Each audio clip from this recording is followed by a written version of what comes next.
नमस्कार साथियों, निर्माण क्लासेज अयोध्या में आपका हार्दिक स्वागत है। पिछली कक्षा में हम लोगों ने प्रशांत महासागरीय जलधाराओं में उत्तरी प्रशांत महासागर की जलधाराओं के बारे में पढ़ा। आज दक्षिणी प्रशांत सागर यानी कि हम लोगों ने प्रशांत महासागर की जलधाराओं को दो भागों में विभाजित करके पढ़ रहे हैं ताकि कोई भी कॉन्सेप्ट छूटने ना पाए। तो आज हम दक्षिणी प्रशांत महासागर की जलधाराओं के बारे में पढ़ेंगे। उत्तरी के बाद दक्षिणी आप देखेंगे तो सारी चीज़ें बिल्कुल एक साथ क्लियर आपकी हो जाएंगी, कहीं से कोई समस्या नहीं रह जाएगी। दक्षिणी प्रशांत महासागर में आप जानते हैं दक्षिणी गोलार्ध में जल ज़्यादा है, स्थलखंड कम है। वहीं उत्तरी गोलार्ध में स्थलखंड ज़्यादा है, जलखंड कम है। उन सब का भी प्रभाव पड़ता है। तो पिछली कक्षा में हमने देखा था किस तरीके से क्यूरोसिओ तंत्र का निर्माण हुआ, कई द्वीपीय स्थिति होने की वजह से तमाम तरीके से। लेकिन दक्षिण में आएंगे तो यहाँ तंत्र नहीं निर्माण होगा, उतने द्वीप, उतने स्थलखंड, उतना हस्तक्षेप नहीं मौजूद है। ठीक है, जहाँ हस्तक्षेप है वहीं पर कुछ होगा, ज़्यादा होगा। तो आज देखते हैं क्या है, ऐसे सामान्य सी बातों को दिमाग में रखते हुए देखते हैं क्या है। दक्षिण विषुवतीय रेखीय गर्म जलधारा, आप जानते हैं 0 अंश इक्वेटर के आसपास उत्तर और दक्षिण में दोनों जगहों पर, चाहे हमने अटलांटिक महासागर के बारे में पढ़ा था, चाहे प्रशांत महासागर के बारे में पढ़ रहे हैं, यहाँ पर विषुवत रेखीय जलधाराएं ही हैं जो पूर्व दिशा से पश्चिम दिशा की ओर चल रही हैं। तो वैसा ही यहाँ पर भी है।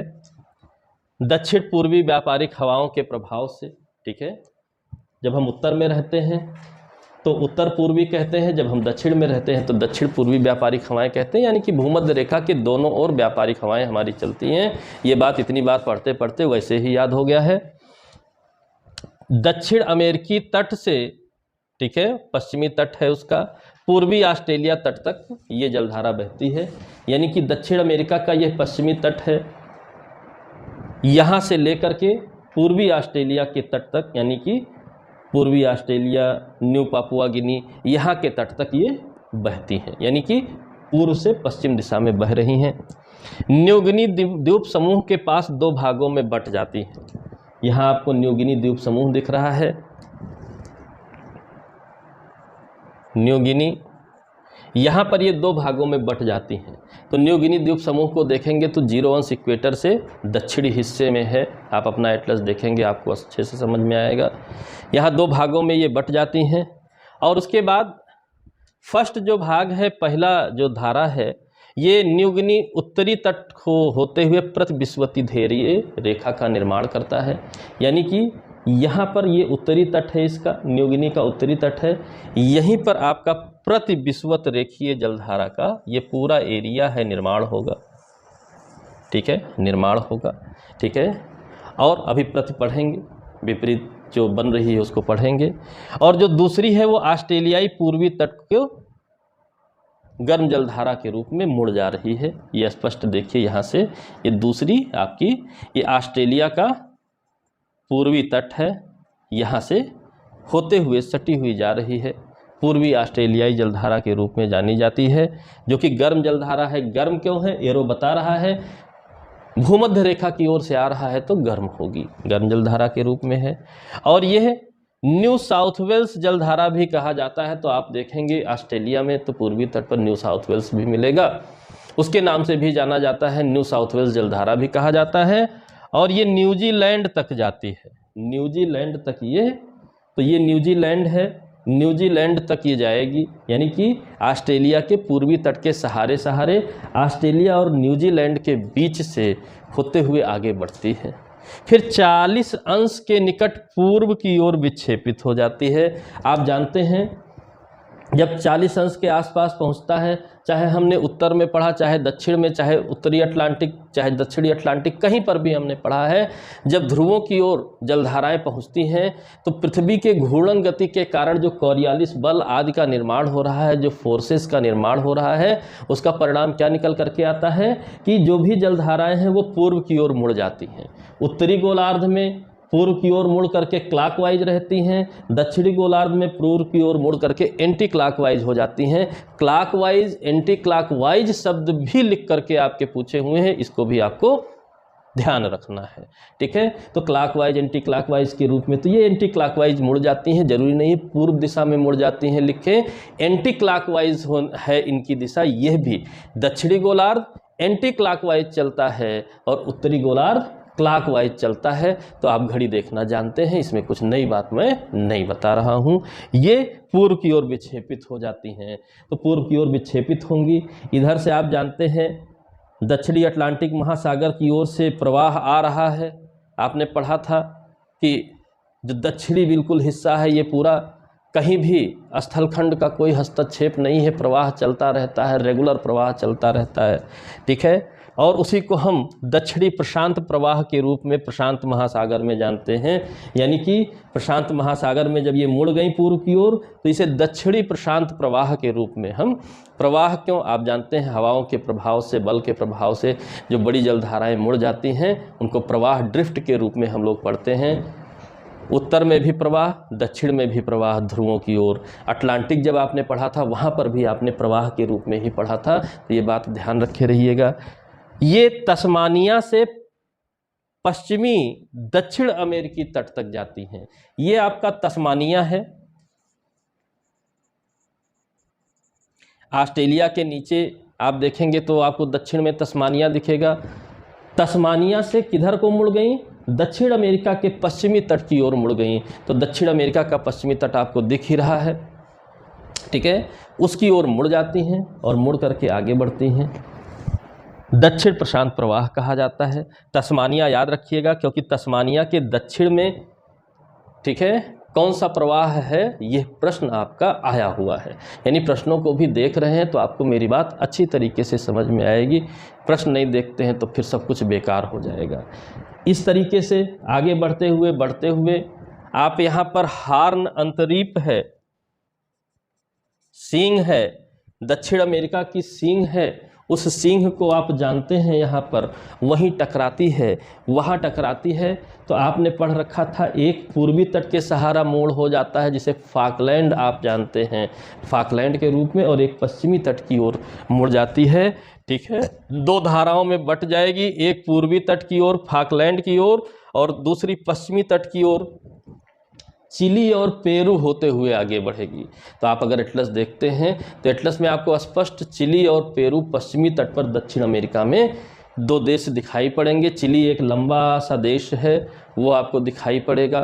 ठीक है, उसके उत्तर में पेरू है, वो भी आपको दिखाई देगा, बहुत स्पष्ट दिखाई देगा, कोई समस्या नहीं है। तो चिली और पेरू के तट से आगे बढ़ जाती हैं, यानी कि उत्तर दिशा में प्रवाहित होने लगती हैं। ठीक है, उत्तर दिशा में प्रवाहित होने लगती हैं। अब इसका नामकरण भी कर दिया जाए। अब इसका जब नामकरण करेंगे तो हम्बोल्ट नाम के वैज्ञानिक ने सबसे पहले ढूंढा था, तो हम्बोल्ट जलधारा भी कहते हैं, और साथ ही पेरू के तट पर बहती है इसलिए पेरुवियन जलधारा भी कहते हैं। ठीक है, ठंडी जलधारा है, ये इतनी ठंडी है कि यहाँ चिली में विश्व का सबसे शुष्क मरुस्थल आटाकामा भी पाया जाता है।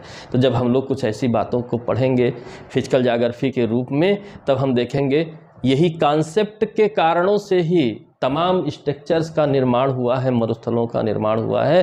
क्योंकि आपने पढ़ा था पश्चिमी तटों पे जो मरुस्थल पाए जाते हैं ये इन्हीं ठंडी जलधाराओं का प्रभाव होता है। तो इतना ज़्यादा ठंडक है, दक्षिणी ध्रुव से सटा हुआ मामला है, तो खूब ठंडी जलधारा है, पूरी नमी एब्जॉर्ब कर लिया, बारिश होगी ही नहीं तो शुष्कतम मरुस्थल यहाँ पाया ही जाएगा। सिंपल सी बात है, पिछली ही साल पूछा हुआ भी है।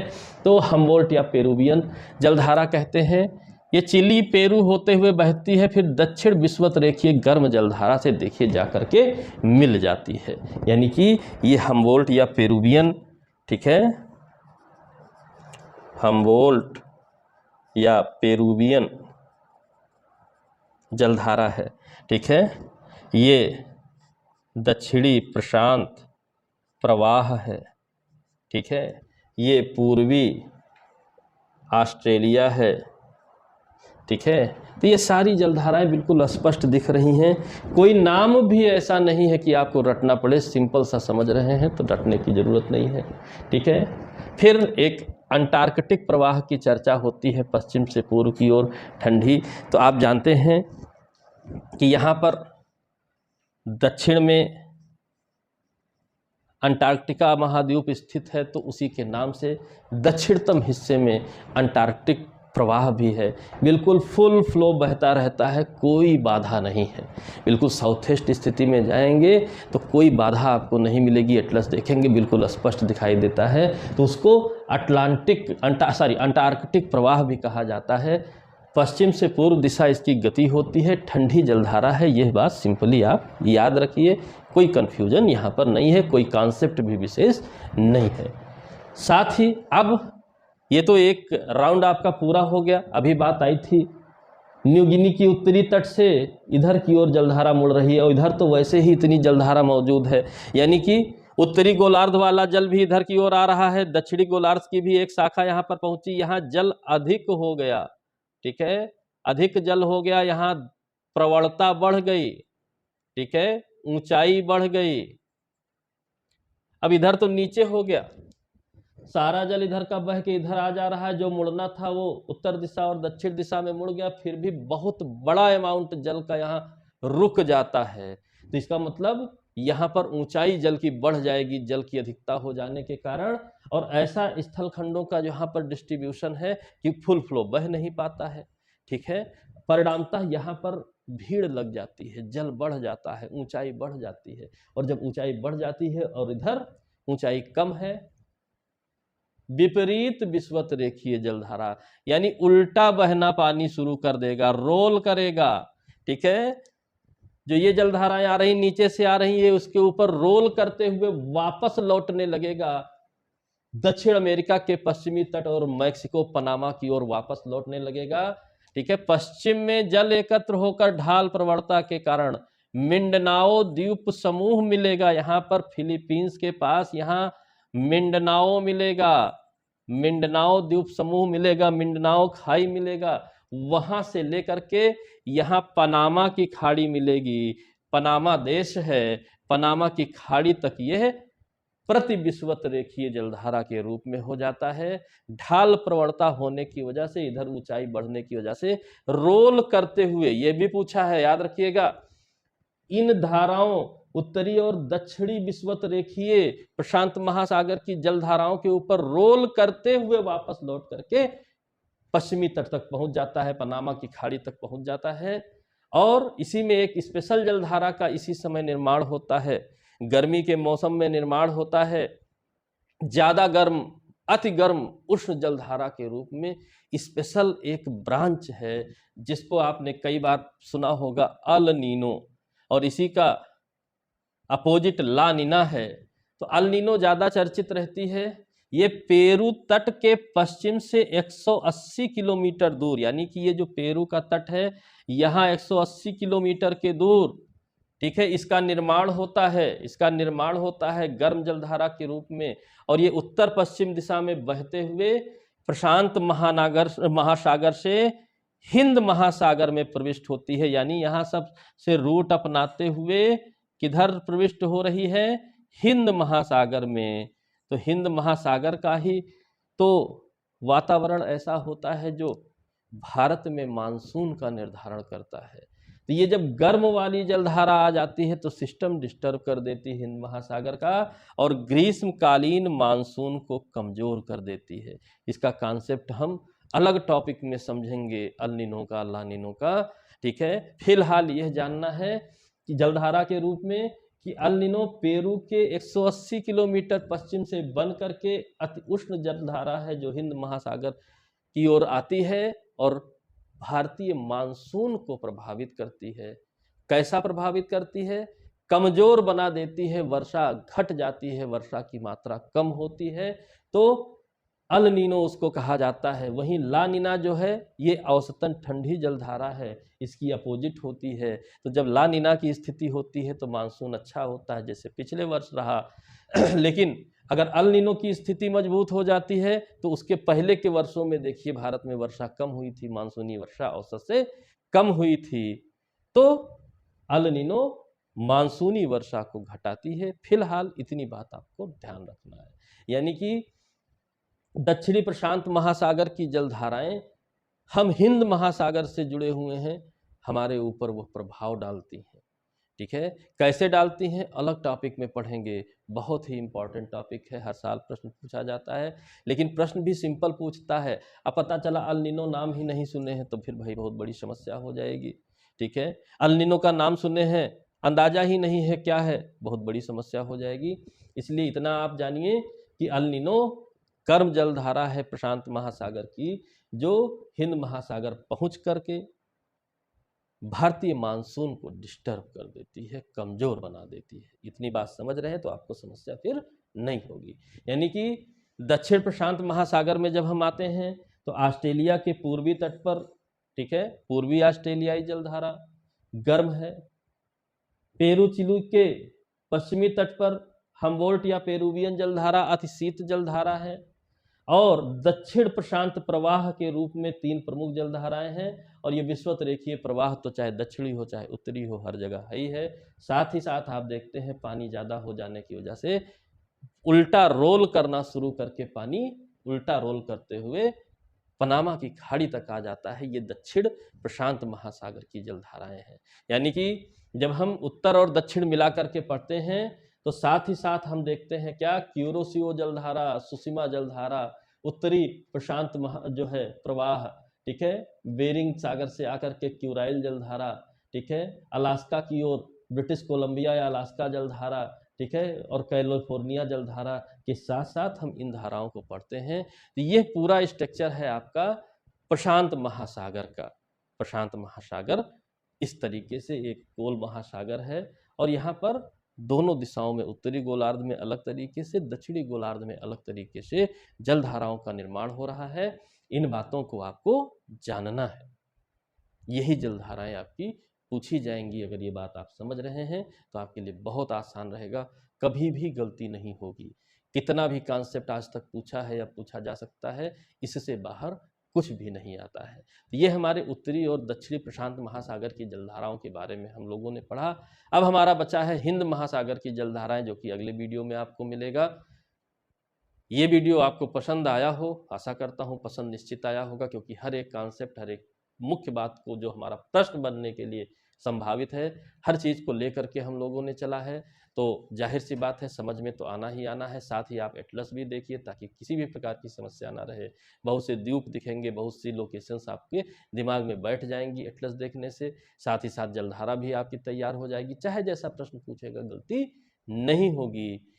और अगर वीडियो पसंद आया हो लाइक कीजिए, शेयर कीजिए, सब्सक्राइब कीजिए, बेल आइकन दबा करके ऑल पर क्लिक कर दीजिएगा, क्योंकि ऐसी कुछ बात मिली है कि नोटिफिकेशन नहीं मिलता है, क्योंकि आपने ऑल पर नहीं क्लिक किया है, बेल आइकन नहीं दबाया है, इसलिए नोटिफिकेशन नहीं मिलता है। तो अपनी पढ़ाई के प्रति सचेत बनिए, अपने करियर के प्रति सचेत बनिए, ठीक है। लगातार आपको वीडियो मिलते रहेंगे, सिर्फ पढ़ाई से रिलेटेड मिलेंगे, इधर उधर की बातें नहीं, न ही क्वेश्चन से बाहर जा करके कि बिना मतलब का कूड़ा बटोरा जाए।